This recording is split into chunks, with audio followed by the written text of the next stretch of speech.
Hello and welcome to the Tifo Football Podcast. I am Joe Devine and I'm here with Alex Stewart. Hello. Hello. Hi, Joe. Going? Fine. Sit down in front of your microphone. I am sitting down in front of me. There we go. Today's episode is a very exciting one for us. We were joined by Mark Molesley. Mark is the assistant coach of the under-23s at Bournemouth. And also he's the manager of Weymouth, which we spent most of the time talking about. Weymouth are a non-league club, about two divisions away from the Football League, is that right? Yes, okay. Promoted not so long ago, and currently, as Mark describes them, to be slightly overachieving in fourth or third in the division. Conference South. In Conference South. So it's really interesting. Mark has two jobs, basically. So we talked to him about that.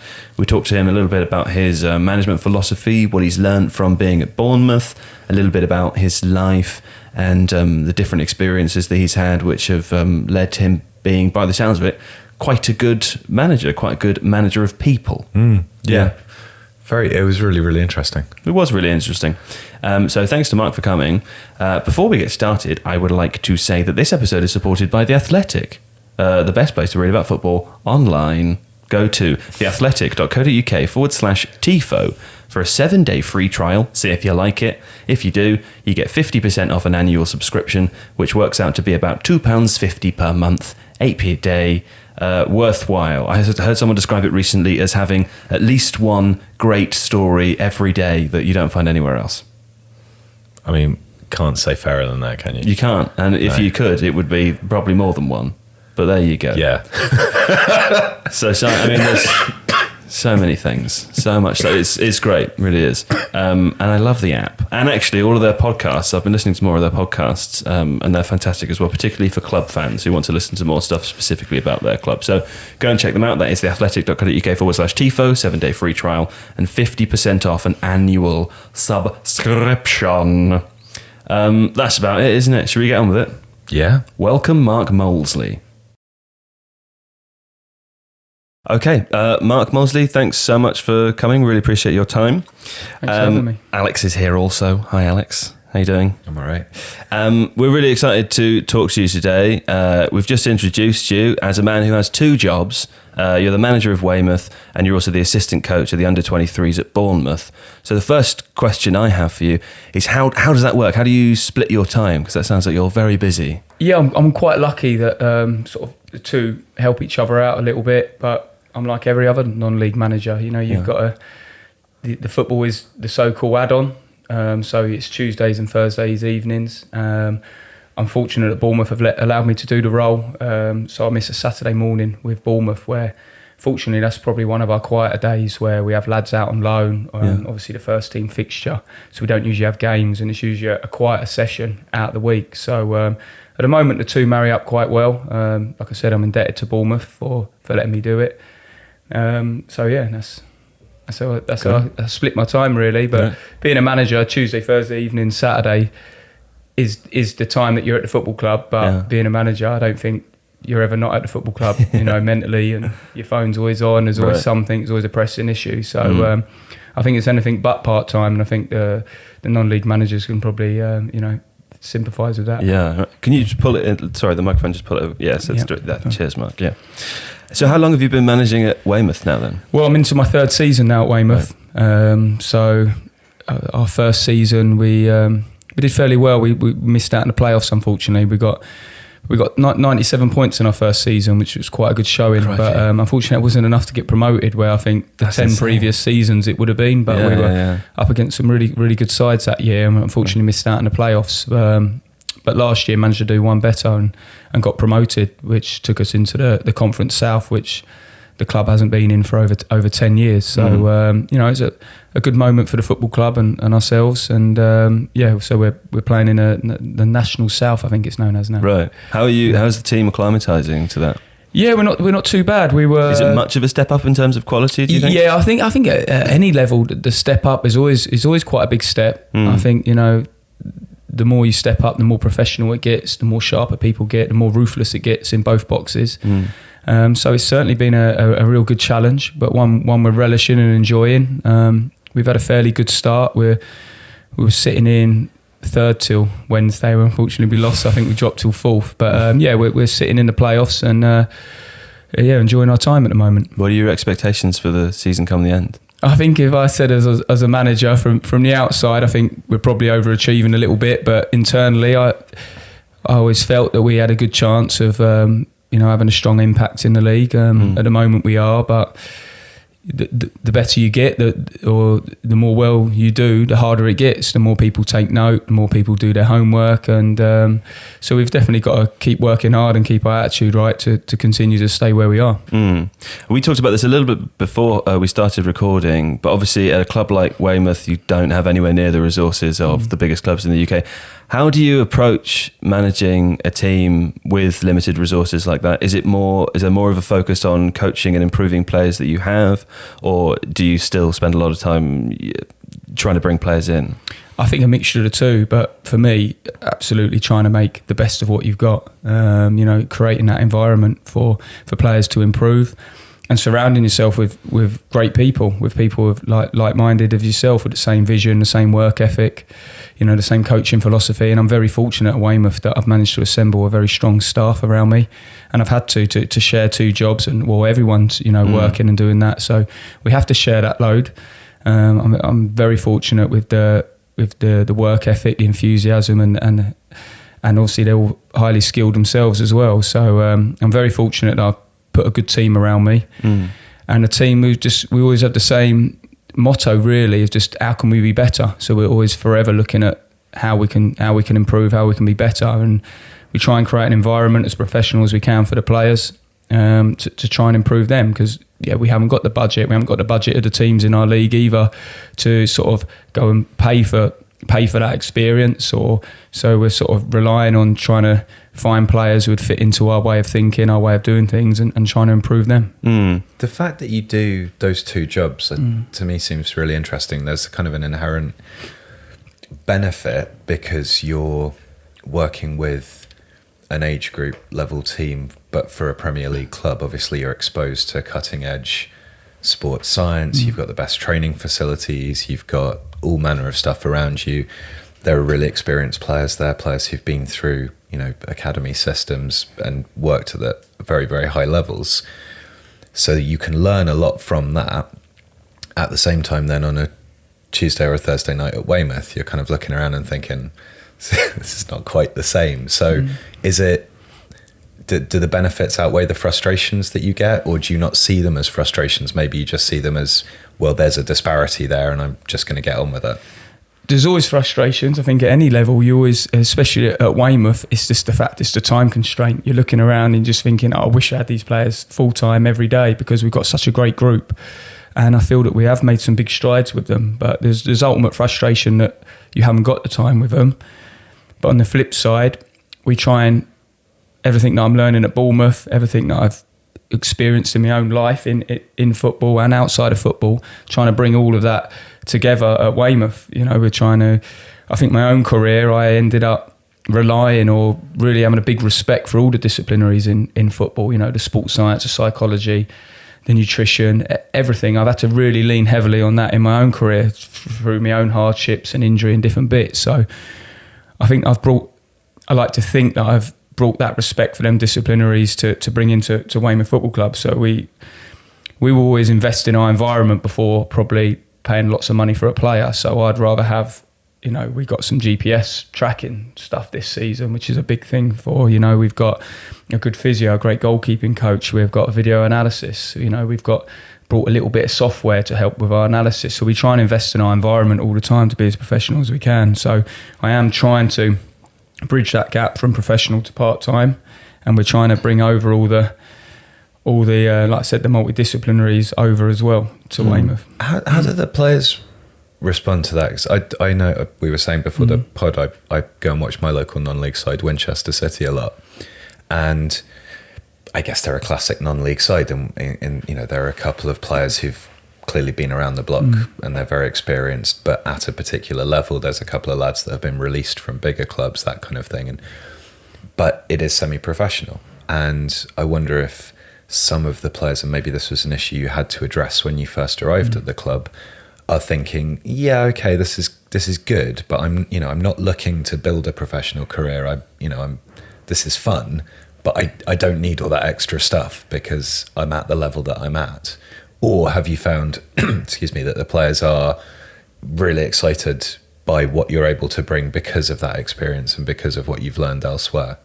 Yeah, that's a great point. That's what I was faced with. I was fortunate enough at the end of Weymouth, is I'd done a little bit of coaching. I went as a part-time player. When I retired, I went and worked in the academy at Bournemouth for a year and volunteered in the 23s. And I combined that with playing at Weymouth. So for a year, I got to play for the club before I managed it. So I had a look at, and then the opportunity come for me to manage it. So I had a year of actually looking around and thinking how I'd do it different. And you're completely right. There was a lot of players in and around part-time football there because part-time football suits them and they might not want that. So my first thing that we done is when we sat down, me and my staff, when we took the job, was to get young, hungry players, ones which had just come out of the professional game or ones that I knew would play the way that we wanted to do and want to be better. You know, if we haven't got a player that wants to be better at our football club, it won't work for them because the demands are really high. For a part-time football club, our demands are very high. You know, we give the players everything we possibly can. So you're completely right. It wouldn't always be right for them sort of players, but we've got players who have got aspirations to go back full-time, have got aspirations to take Weymouth up the football pyramid to try and maybe one day take Weymouth full-time. You know, so I think that's the way I sell it to a player. Look, you either want to go full-time yourself or you want to take this football club to a full-time status. So that's the sort of players we attract. They're the sort of players we want. If you're looking like you just want to tread water or not, you're not going to be the right player for us. And you know, we've been fortunate enough that we've managed to get enough players who have got that hunger and that thirst to want to be better all the time. It sounds like they're in the right place as well. And I want to come back to asking you about the environment that you've built, and you're the first coach that we've ever spoken to on the podcast as well. So I also want to ask you about how the opportunity to manage comes about and that process. But I'd like to ask you a little bit more about you as a player first and you as your life. You turned pro at 24. You said that you played first in the league at 27. What happened? Why did it take you so long to turn pro at 24? I think I was 16 at Brentford waiting on they're called scholars now, but your apprenticeship. And I think I was one of the last persons to be told. But ultimately I think they asked me to come back on a non-contract basis. So it wasn't like, here's a contract, sign it, like the rest of the lads. I think they took 6 lads and I was one of the ones who they wanted to see how I developed the next year. And I was told I wasn't big enough or strong enough at 16. Which was ultimately a big disappointment. How did that affect you at the time? Must have been crushing, right? Yeah, it was. It definitely was. Yeah, it's I think it's always one of them situations. You know, you dream as a kid. You know, your dreams are shattered. They're on the floor, and mine was down to at the time. That's probably a long time ago now. I only think it's the other day, but I'm actually getting a lot older. But it's. It's a long time ago. So I got told I wasn't big enough and strong enough, and I went into, there was one of the first of its kind, like a college scheme, which ran alongside Hayes Football Club, who were in the conference at the time.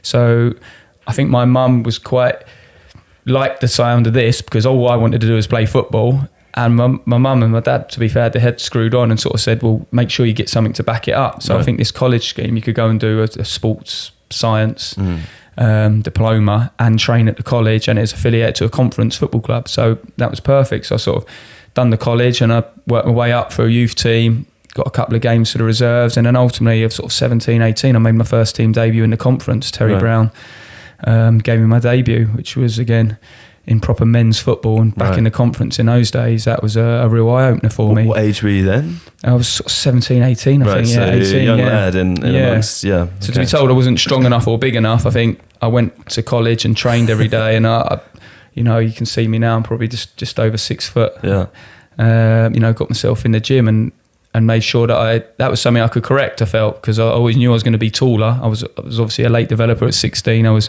nothing of me. And I was at a football club, which at the time, Dave Webb was the manager, and it was quite a direct style, and he wanted big, strong midfielders. And I was probably a little bit small and underweight, but I always felt I had the tenacity and the aggression. And fortunately, I grew. I got in the gym a little bit, and then I got my debut at the conference. And you know, so luckily Terry Brown saw something in me, gave me my debut at a young age, and signed me on as a it was semi-professional then as well. When we're in the conference, a lot of teams are professional, but we were semi-professional. So I used to work, a couple of days of working, used to do a bit of coaching. Worked on the building site for my uncle.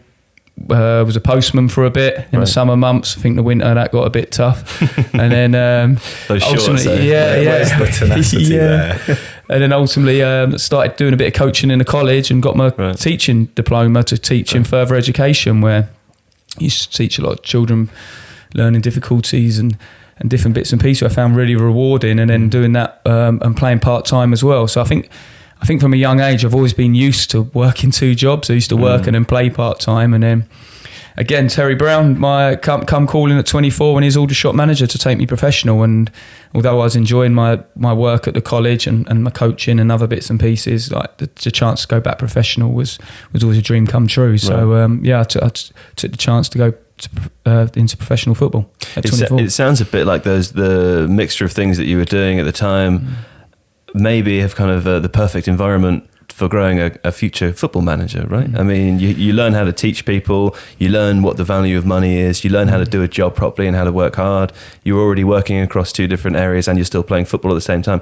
So it's the perfect CV for a football manager in an ideal world, right? I think now you say it like that, I think that's what I said earlier. I think your life skills you take into whatever you're doing. And the great thing about football is there's people probably outside who have made it at the top level now doing some great things in football through their life skills, through their coaching, through the bits. And I've definitely taken everything I've learned in life. I was always doing a couple of jobs. I was always ducking and diving, if you like to say. I used to do a little bit of property, doing up properties on my, grafting and doing things like that, where you have to manage budgets, you have to organise people, lead people to get things done. So now when I look at that, I definitely draw on all of my life skills that I've had, just as everyone else does in their jobs. You try and use any advantage you've got, and maybe a lot of those life skills and hardships has definitely brought me to where I am now, without a shadow of a doubt.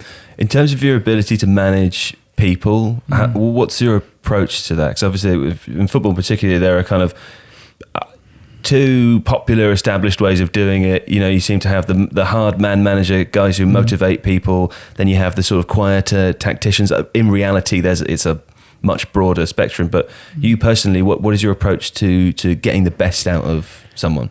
I don't think there's any what works for you might not work for you. It's so individualised now, and you have to treat each person uniquely, really. But do you feel like you have a good sense of what someone needs when you're in that situation? Definitely, you need to know your players. Right. You need to know them, and in part-time that's difficult sometimes. But I'm fortunate enough that I worked with a lot of my players at Bournemouth previously. There's no secret that a lot of the players that didn't quite make the grade at Bournemouth, they're the sort of players that I'd like at Weymouth, because I know they've been taught a certain way and do things a certain way. So I always try to know my players. I want to know their character, know their attitude, and then you need to get to know them. You need to know what makes them tick. And we all know sometimes they need a kick up the bum, sometimes they need an arm around the shoulder, and I think that's the skills of the great managers out there. It's their man management skills, and that's certainly something that I'm trying to grow and learn and improve all the time. But go into sorry, how do you do that while,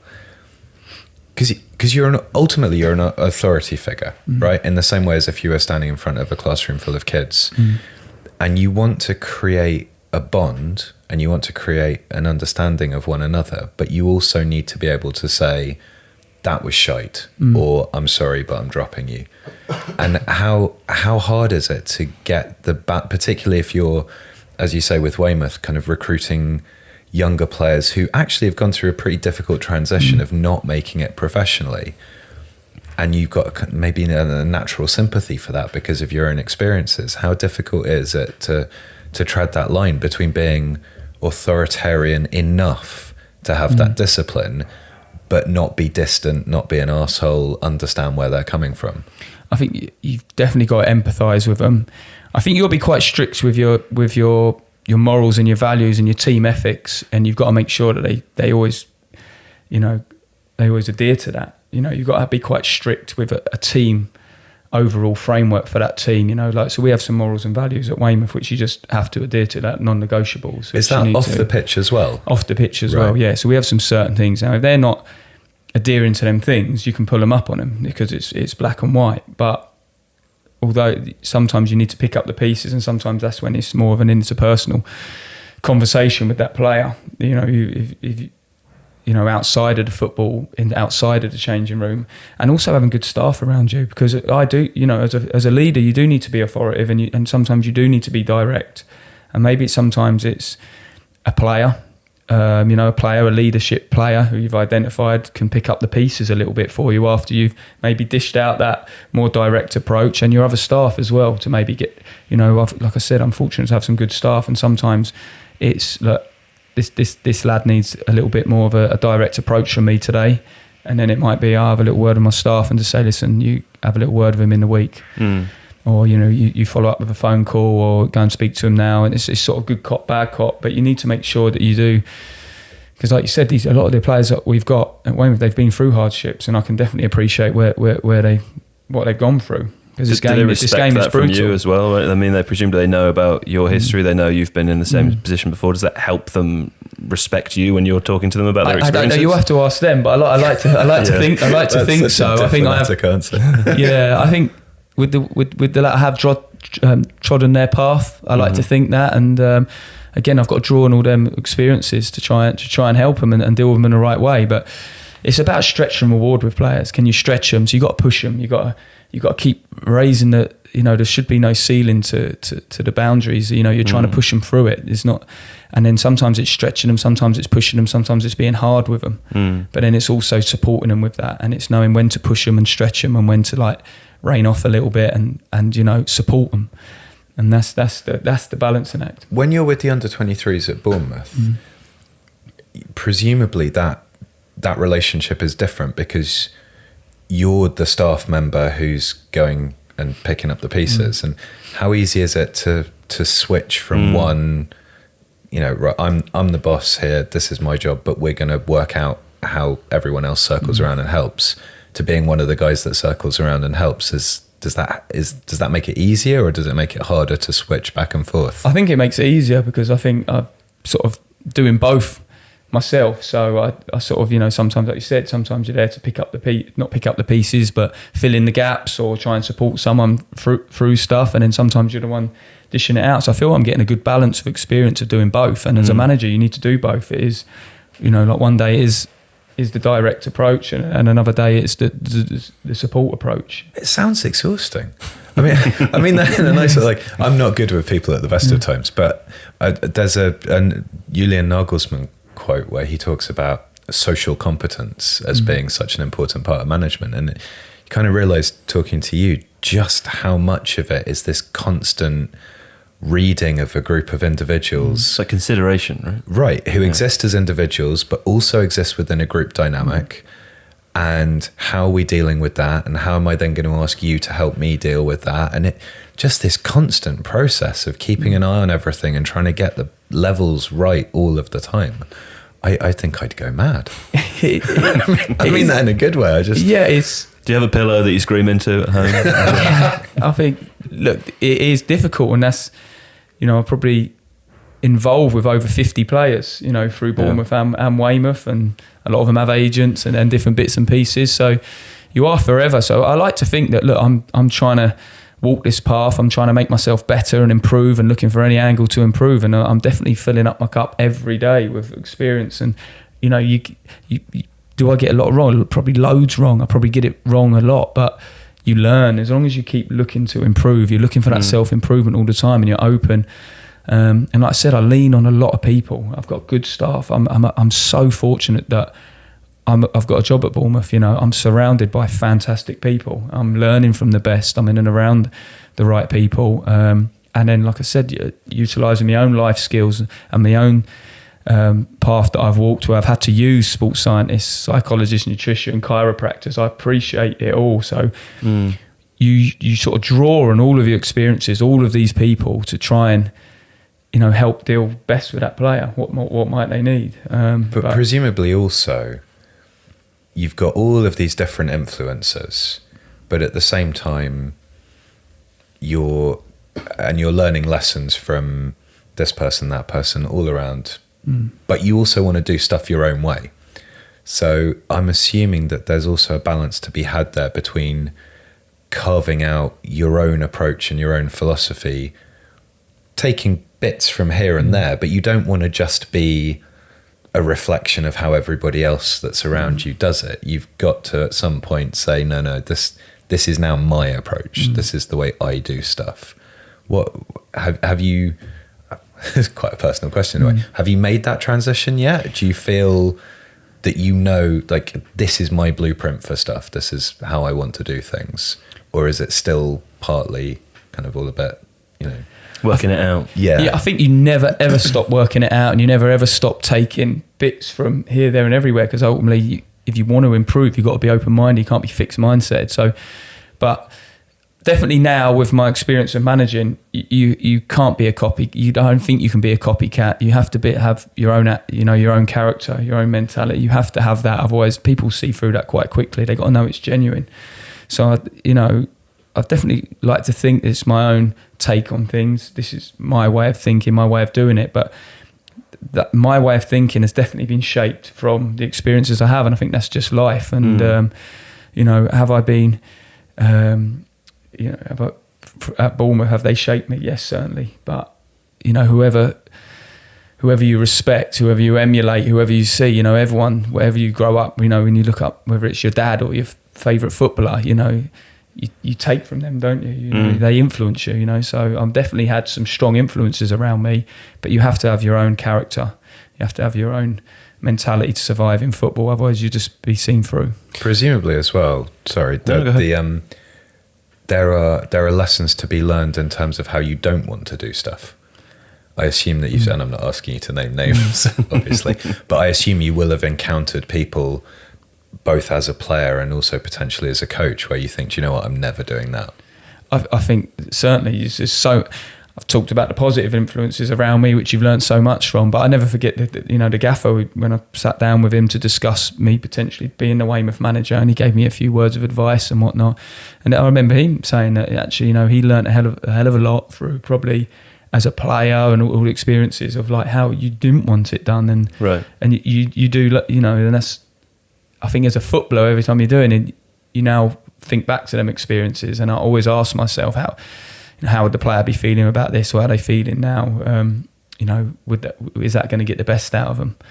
So you definitely, I think that's, again, football's so transferable to just any life, any walk of life, any job. You learn from the negative experiences to make sure that doesn't happen in your environment, or at least possible in your environment. And then you learn off the positive influences, which just help shape the way you see things. Excuse the momentary interruption into today's video, but I'm delighted to be able to tell you that we are again supported by The Athletic, the best place to read about football online. And I can think of no better example to talk about than a recent piece written by Stuart James called Barcelona, the non-league team led by Rooney, influenced by Guardiola, playing beautiful, ballsy football. In fact, this article was one that Tifo adapted into a video for last week, so you may have seen that. If not, go and have a watch, or better yet, get a 7-day free trial and go and read it yourself. It's a really interesting piece. It's about Barrow, who are playing in the National League. There's an interview with Ian Evert, who's the manager of Barrow. And they talk about how the team likes to play out from the back, how they are dominating the league at the moment and potentially on a course for a return to the Football League, which would be fantastic. Talk about a lot of the goals they've scored, one which I believe included 24 passes in the build-up. It's a really interesting story to read. It's nice to see some coverage of teams outside of the Football League, and I felt like it was a good one to talk about given the content of today's conversation. So if you are listening perhaps for the first time as a non-league fan, interested to hear what Mark has to say, I think this piece would be of real interest to you as well. And you can access it by going to theathletic.co.uk/Tifo. There you can get a 7-day free trial, and the link to this article will be in the description of this podcast.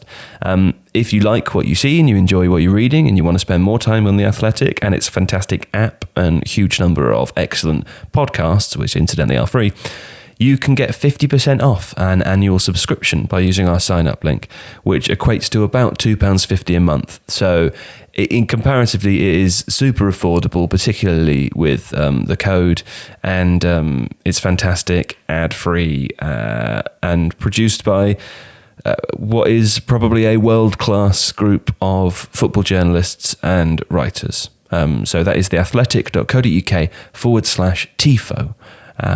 Yeah, thanks very much for listening, and I hope you enjoy the rest of the episode. I certainly did.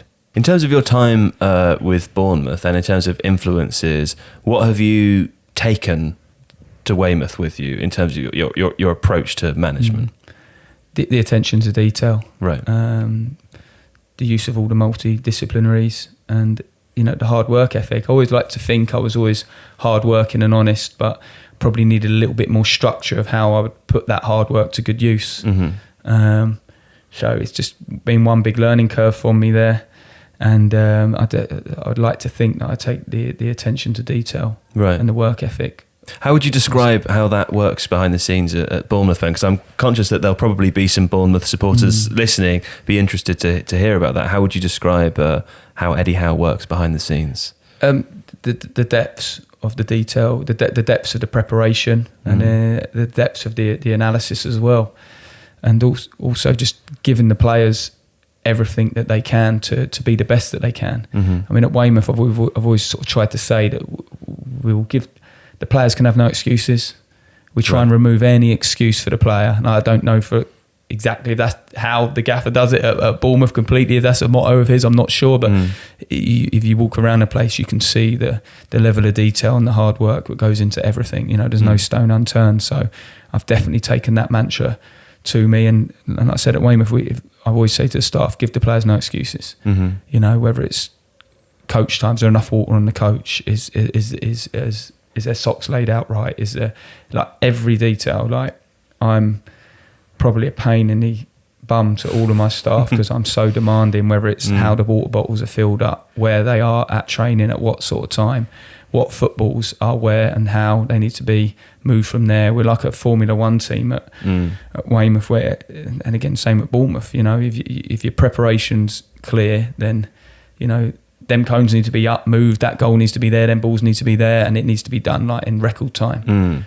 And it's like always trying to be better every day. How can you be better? How can that training session be better? How can we prepare better? How can we analyse better? What does that player need? And I think if you just constantly keep trying to ask yourself them questions and keep pushing yourself, then ultimately, hopefully most days you might get a slightly better outcome of what you're trying to do. Would you say that the culture at Bournemouth is more like that than at other clubs in your experience? I don't know, because I'm fortunate enough that I'm at a club in the Premier League now. I was never a Premier League player, so I wouldn't know how the other Premier Leagues, do their stuff. But what I would say is, I think the gaffer, from his first time when he took management, I was very fortunate that, I was at the club in his first reign as manager. We were in administration, minus 17 points at the start of the season. When he took over, we were bottom of the league, or second from bottom. Couldn't sign anyone, couldn't do anything. So I think he had to work with what he had there. He had to, whatever he had to make it better, because there was no buying a player, there was no getting extra footballs, there was nothing to work with. It was, this is it, make it better.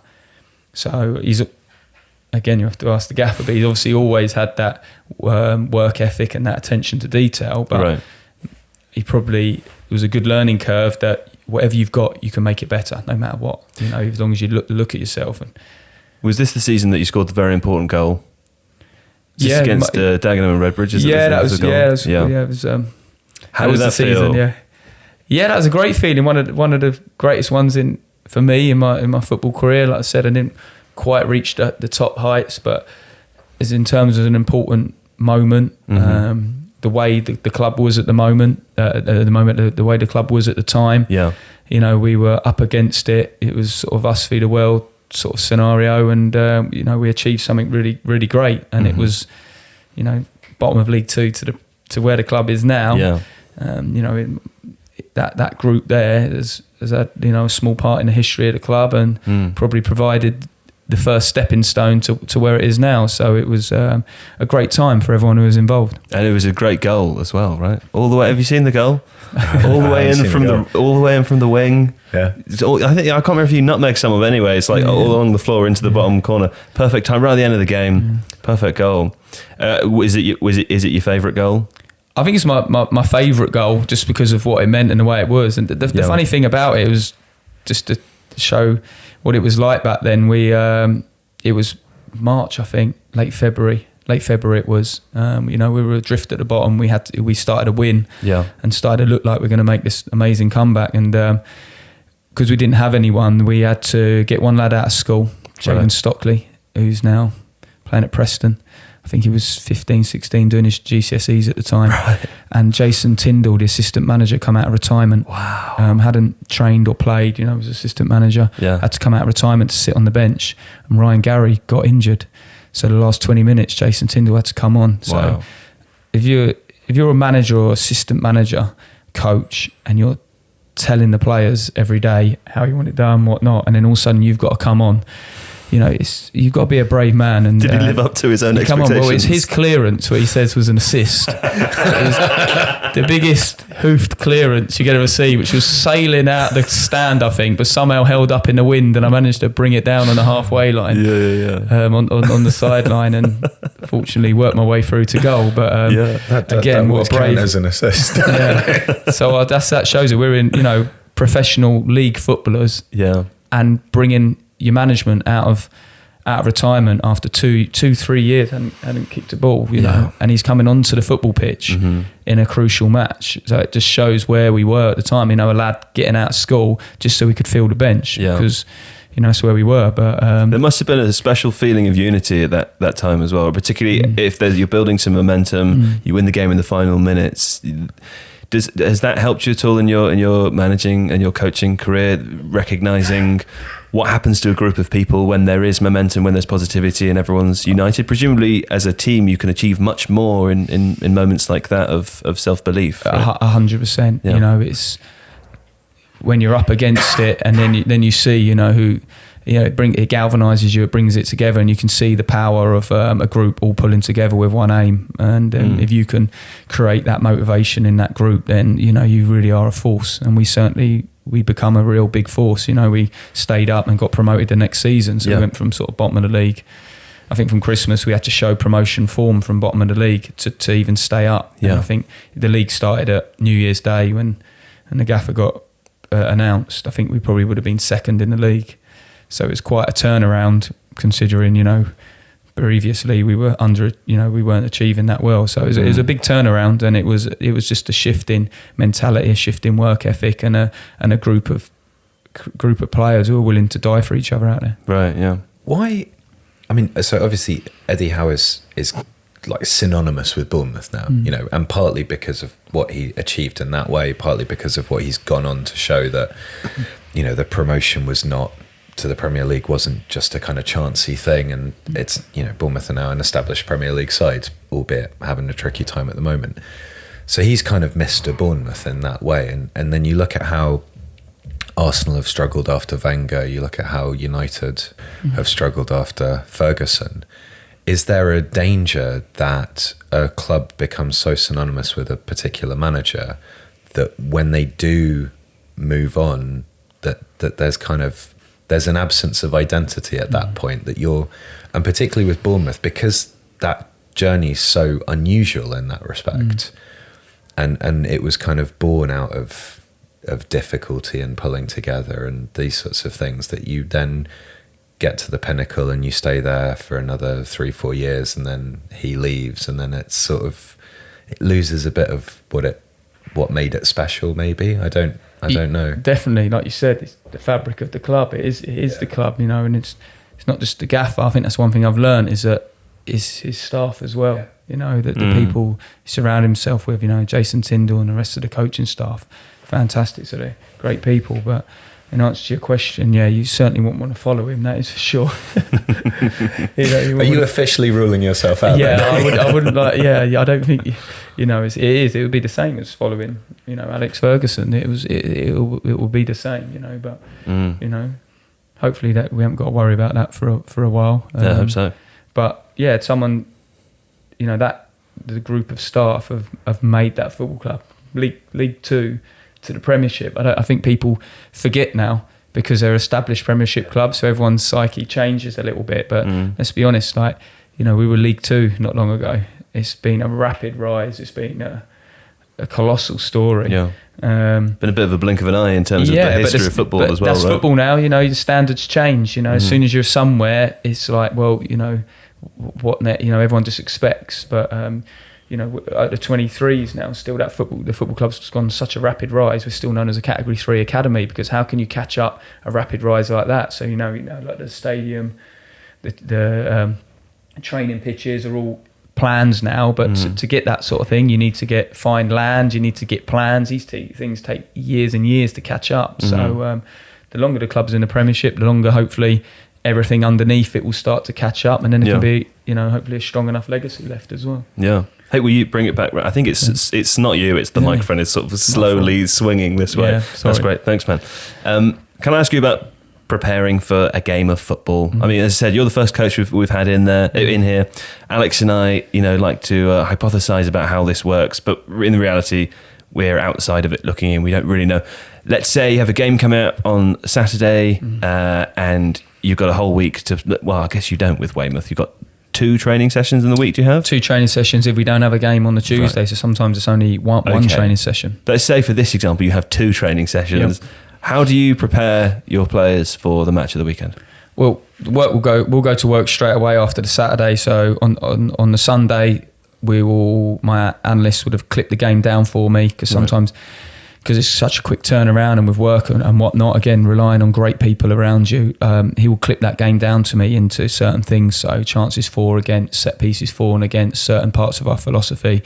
So he's already clipped the bits down that I need, so then I can then look through and start clipping for some stuff for the players. Right. Again, we've used an online uploading device so the players can see the clip, so I can comment and make some comments on it. Right. And then I can start to look at how I can plan training. From looking at that, I can look to how I want to improve us from the Saturday. So the players are doing that at home? Well, we'll make the clips for them to upload because, again, players, you need to make sure everything is very short, very easy. You want them to get the main point. You don't want to be dressing it. You don't want to be making too much because they won't watch it. Right. They've got time. So you need to make sure it's bullet point and the main point that you want to be making. So we'll analyse the game that we've just had, look at areas to improve, and then we'll also start looking at our game plan. My other assistant manager as well with the analysis would have watched back the team that we're playing. Now we've got promoted, you have to upload your games now. Right. So the video evidence is getting a lot better. So we'll have a game which we can watch, a couple of games. My assistant will watch a couple of games and he'll start to then work out how they play, how we think they're going to play, what they might do, and then that will all be clipped down. So it's basically gathering as much evidence as we can, and then it's about breaking that evidence down to our scout report, what the players will see. And again, that video which we will show on a Thursday night at training will be no longer than 6 minutes. Can't be no longer than that. That's of the opposition. Of what they might do, any particular set plays. And then from that scout report, we'll formulate our game plan a little bit deeper, but also where areas where we think we can exploit or what things that we might be able to do to them. So really, after a game on a Saturday, if you win, it's relief. If you lose, it's a long weekend. But if you lose, then the only medicine is to look back and find a solution to why you lose, and that will make me sleep at night better. Look at if we've done this or that, and then it just, at least you almost feel like you've got a cure for it, and that makes you sleep easier at night. And then, does that mean then that if you lose a game and you look back at the video and you can't quite work out what happened, that's the worst possible outcome? That would make. Fortunately, at the moment, we're quite process driven the way we work, so you can usually see if our distances weren't right there, our shuffle weren't right there, we weren't aggressive enough in our press, or our recovery runs, we didn't close up quick enough. There's always a reason. There's always a reason. Now, a lot of people say, one flew in the top corner, there's nothing you can do about that. Yeah, there's always something you can do about it.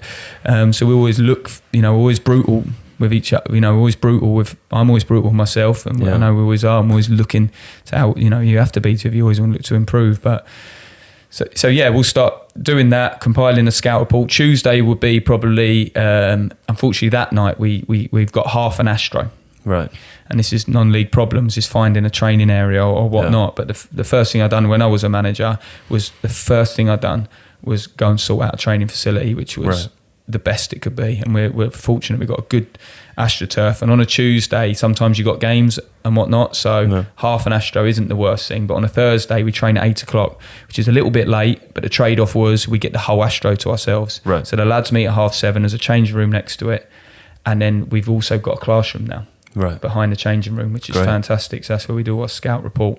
So we sit the lads in for 5-10 minutes before we go out to training on a Thursday. And you take them through it? Yeah, there'll be a scout report, and then it will be broken down to bite-sized chunks, as short and as sharp as it can be.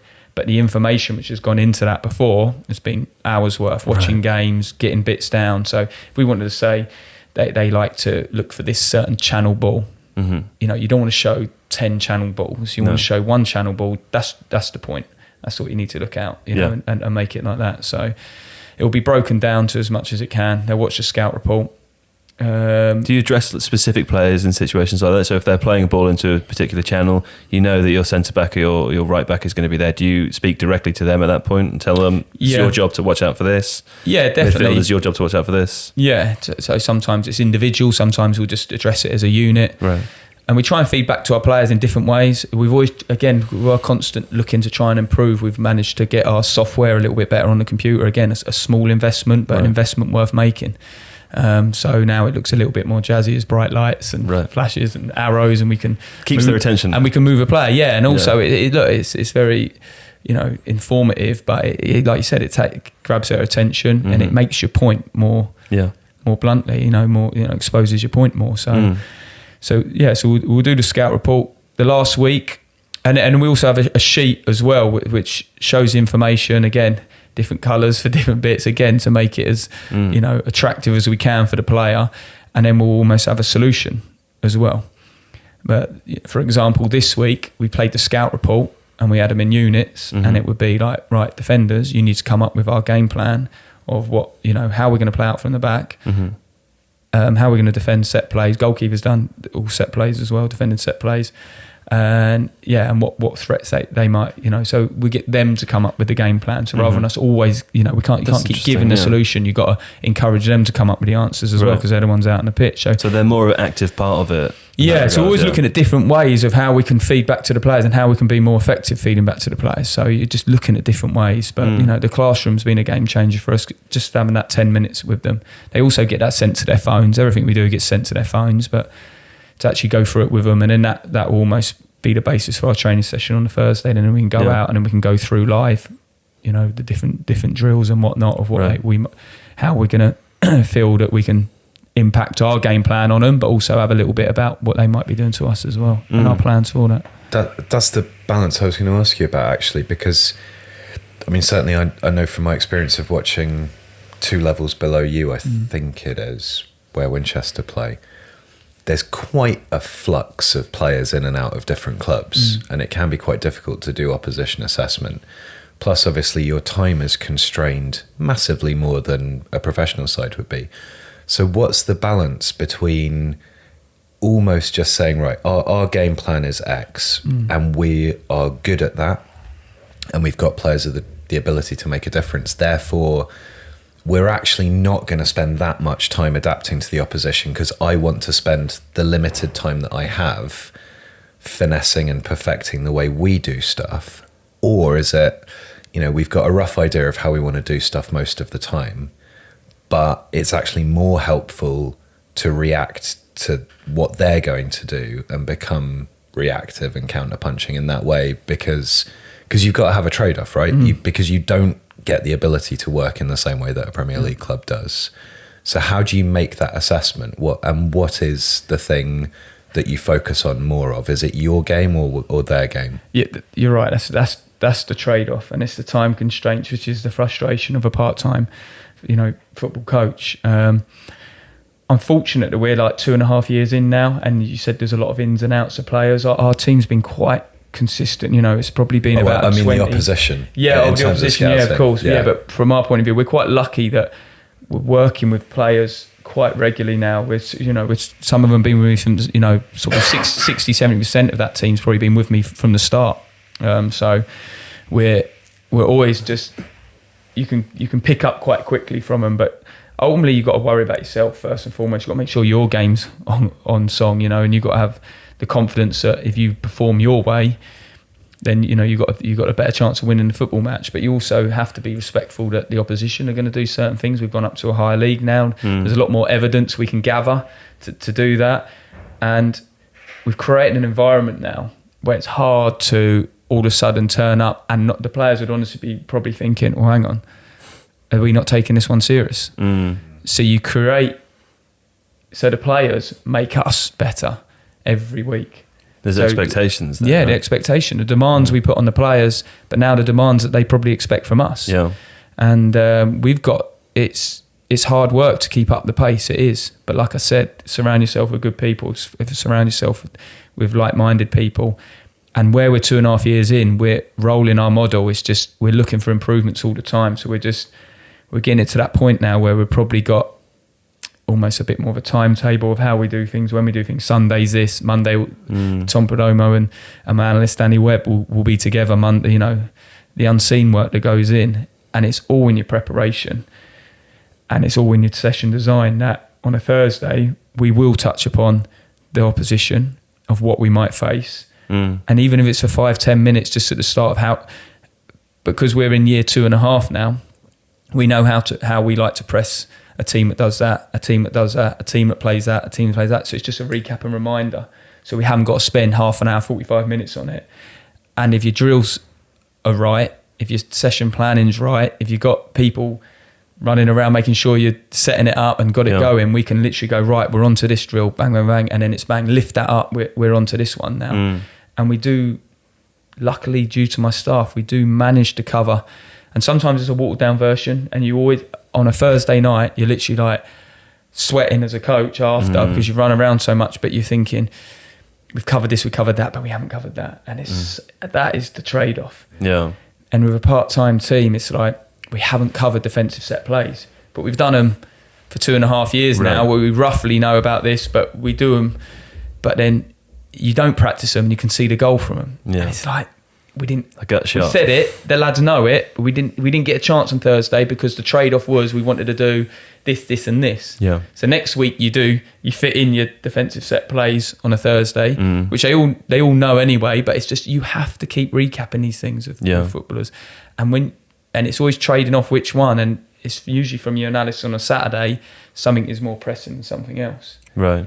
But and presumably the longer you have to establish your philosophy, the easier it is for you to find players external to the club who you want to bring in, not simply because you like the way they play football, you know, they're technically capable or whatever it is, but also because you know enough about them to think he's going to pick up that stuff, or he's worked with a coach who does things in a very similar way to me, maybe uses the same drills, same sort of pressing system, that kind of stuff. The longer you're more concrete about how you want stuff done, the easier it is to build the right squad for that, I'm assuming.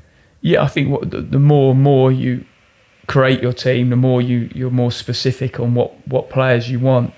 Again, recruitment for Weymouth now is getting even more difficult because the lads have done so well, the team's done so well, you know, and taken the club to a whole new place, you know, and to now try and find that player to improve you is even tougher, because you're worried about unsettling the squad as well. Does that come into it if these players have got Weymouth to where you are now, which, as you described, as maybe a little bit overachieving in terms of your current league position, but promotion, doing very well in the current league setup, the players have got you there. Do you worry about bringing someone else in, which upsets the apple cart? No, if they were going to improve the team, then no. But you have to worry about squad harmony and how it might offset different things. You're always analysing. But the problem we've got now is that the team's done so well that to get someone to improve our squad It's hard. It's difficult because of our location Right. and the fact that we're still part-time. So to get a player to probably improve us, we're lower down the food chain for that player. So, they're still probably commanding League Two conference. Clubs will want them. So we have to try and find usually the ones that we can shape and mould and make better. And that's always been our model. We've always taken something and always done our best to try and improve and make that player better, because in turn you make a better player that make your team better. And that's the way we look at it. But what would be the process of going full time? I mean, at what point is it realistic, hypothetically, in the future for Weymouth to do that? I don't understand the process or where that happens. I think it always comes down to finances, right? And probably the league that you're in. Like if you went into we got promoted, then that's notoriously a full-time league. There is a couple of teams in there which go part-time and whatnot, but the motivation for keep getting promoted is to keep improving and keep getting better. That's the players. Hopefully each league you go up, more money, more opportunity, more status, more, all of those things. So naturally, that's the progression. Is there an appetite there from the ownership to see that happen? Yeah, definitely. I would like to think so. Look, the Weymouth has had very, very hard times. When we took over it was languishing really. It's been in the Southern Premier League for quite a while, been out the top flight for well over a decade. Had a lot of financial issues, virtually lost its ground, and had rotted, for want of a better word. And also, like again, it reminded me of Bournemouth when we were in administration and you'd not paid your debts to a lot of your local community and things, Right. And that's what Weymouth was like. His name was bad. No one wanted to touch it. No one wanted to give you any credit in terms of everything had to be paid up front, and because you'd let people down in the past, in previous regimes. So, but where maybe someone else sees a difficult situation as a result of your experiences with Bournemouth, you maybe see an opportunity. Yeah, I think definitely. Yeah, I knew, because I played against Weymouth when they were in the conference. I knew what a big football club it could be. I knew the potential that it had. So, so it was always something that I felt we could grow and take it back to where it used to be. That was the draw of the club. It's exciting. Yeah, right? It was exciting because and I've always done that since I was younger. I've always on the side got my first house, an old dilapidated bungalow, and you got to have a vision for something, and I suppose I always take that with me. I always like to make things better. So I saw it as a real good project, a unique project, and the one we started with. But the first thing you need to do is put a product on the pitch that people want to come and watch. Yeah, and then you've got to impact your community. Like I said, you've got to get people back in. You've got to get bums on seats. You've got people to believe in the football club again, because really it annoyed everyone. It let everyone down. So how's that process? We had to wring the hearts and minds of everyone around the club and the community. And now the crowd is, our attendances are up. I think it was averaged about 400 when we took over, and we're averaging over 1,000 now. So the attendances are picked up, and we're slowly getting the wheels turning again now.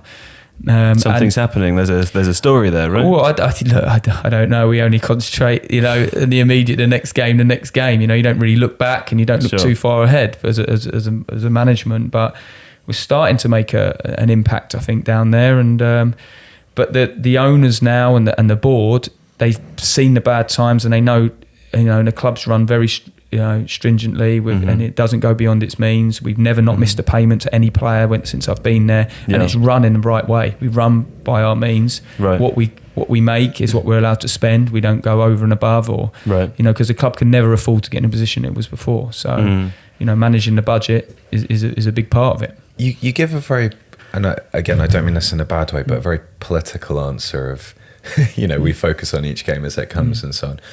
Surely you get excited. I mean, you must. There must be you think back to there will have been a point, for example, with Eddie Howe when he started managing at Bournemouth, and you avoid the relegation. There must have been a point at which he thought, "Hang on."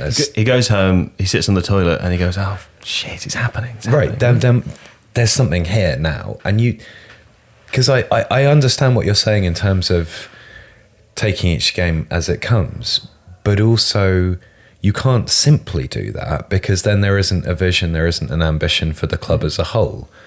So do you kind of leave that, like that's the chairman's business. My vision is to get the team as good as possible, and I can break that up into week by week segments because that's what the process of improvement on the football pitch is?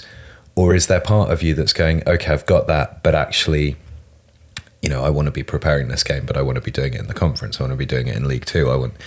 Or is that the vision because you need to keep a hold on your emotions as well? You don't want to get too carried away, exactly right? That. You've got to have them goals and ambitions. Don't get me wrong, we've got to dream. You've got to dare to dream, you know, otherwise you always put a ceiling on yourselves, and you never want to put a boundary on anything. You can achieve if you put the work and do the right things, but as a manager, you cannot afford to get carried away. You cannot afford that dream to...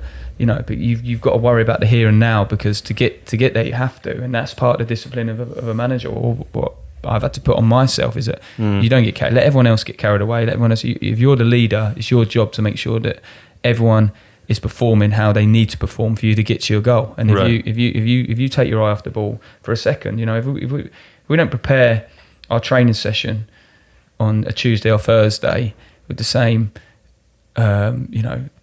work ethic, with the same goals of trying to make it better than last week's training session, then you're not better than last week. You're standing still. Yeah. So you've got to constantly look to improve. And then how you improve, there's 1,000,001 ways, and it could just be from, we've got a bag of footballs, 20 are good, 20 are terrible. Right.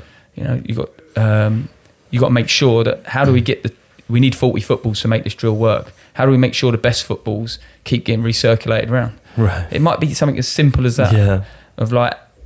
Because then the players are playing with the match ball and they're finishing and passing with the match ball. But once they run out, how do we get them balls back up to the top to start that drill? So it could be, I'm just using a silly example, it could be anything like that. But as soon as you stop looking to improve or get carried away, then you'll take your eye off the prize.